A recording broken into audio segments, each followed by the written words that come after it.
And so with that, we're on to part 5, Kansas and Nebraska Act, monumental piece of legislation. So on January 4th of 1854, Senator Stephen A. Douglas, chairman of the Committee on Territories, reported a bill to organize the area west and northwest of Missouri as Nebraska Territory. Douglas wanted to speed up westward expansion while avoiding the slavery question. The origins of the Nebraska Bill stretch back nearly a decade.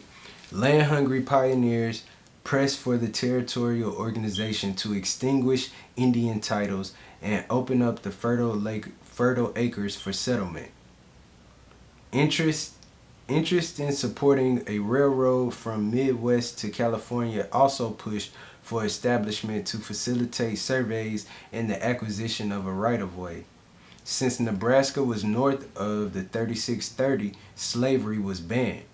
Missourians were particularly sensitive on this matter because if Nebraska be made a free territory, then Missouri would be surrounded on 3 sides by free territory, where there will always be men and means to assist in the escape of slaves. The argument was that the species of property would become insecure, if not valueless, in Missouri.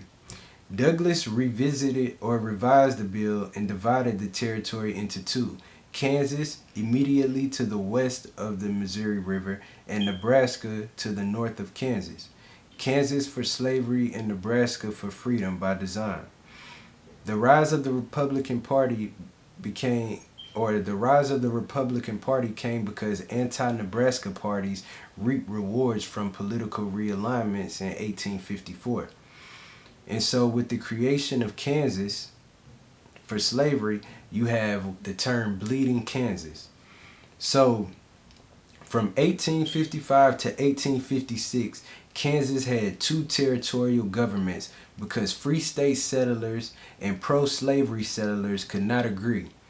Free staters were in the majority, but pro-slavery settlers fraudulently cast ballots, many pouring over the border from Missouri.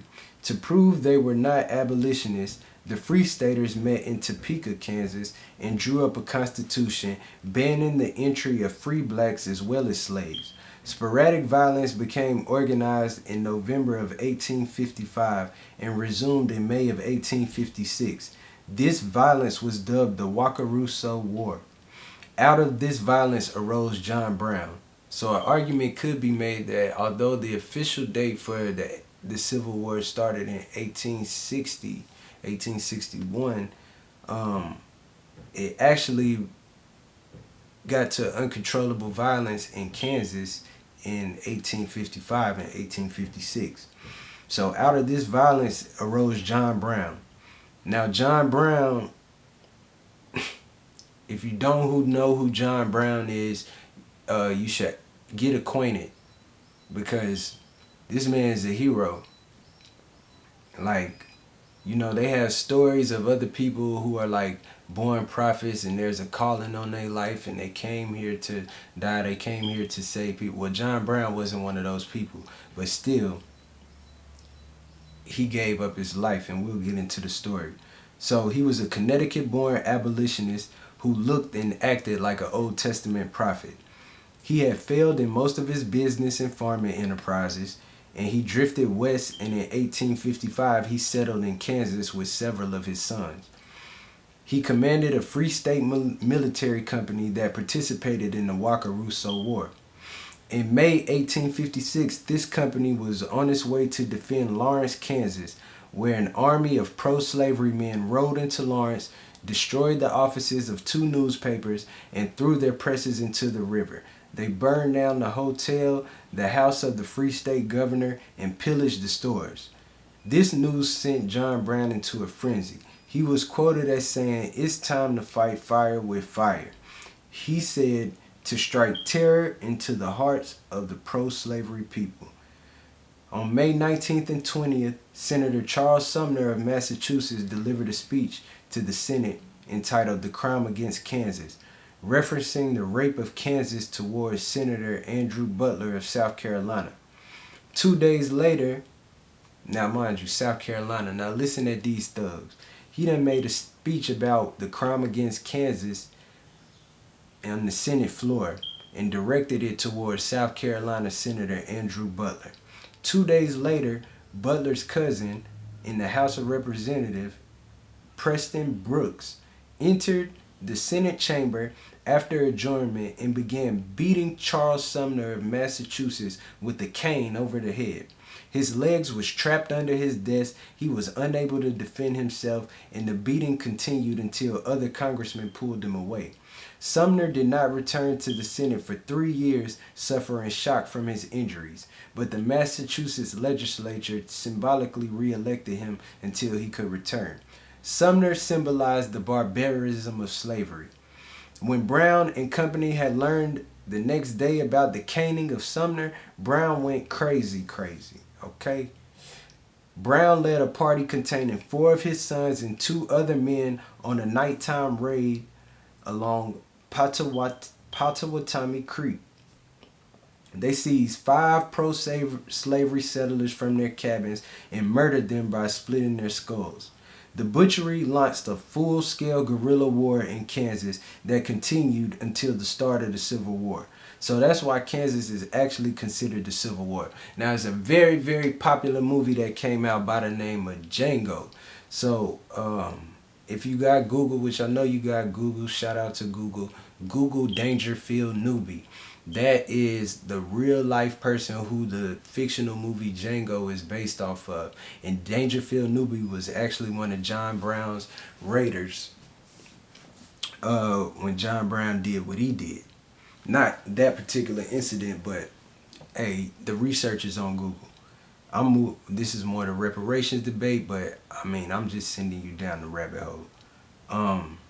So John Brown actually participated in these skirmishes of the Wakaruso War, and one of his sons was actually killed. This brings us to the election of 1856, and the Republicans, who were the first entirely sectional majority party in American history. Their platform called for, I can't skip over that. I have to go back. The Republican Party was the first entirely sectional major party in American politics, in American history, period. Meaning that Republicans only existed in a certain section of the country. They didn't exist throughout everywhere, but they were a major force. So, their platform called for a free Kansas, denounced democratic efforts to acquire Cuba, affirmed the duty of Congress to prohibit government aid for the construction of a transcontinental railroad. They affirmed the duty of Congress to prohibit in the free territories the twin relics of barbarism, polygamy, and slavery. They endorsed government aid for construction of a transcontinental railroad, for river and harbor improvements, and many measures that had been blocked by Southern congressmen or vetoed by President Pierce. So the 1856 election was really 2 separate contests. In the North, it was Buchanan versus Fremont, but in the South, it was Buchanan versus Fillmore. Republicans framed the contest of a war of class, the slaveholders against the laboring people of all classes. Buchanan won, and 2 days after the inauguration came the announcement of the Supreme Court in the Dred Scott case. Now, that's going to be part 6, and part 6 is all on its own. As you can see, as we've been moving on these videos, the quality's been getting a little bit better. The pace has been picking up a lot faster.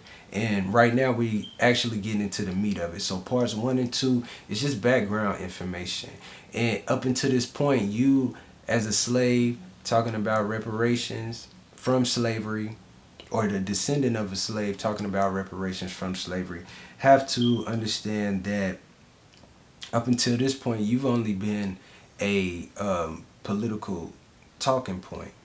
Here at the fugitive slave law, it becomes a real problem.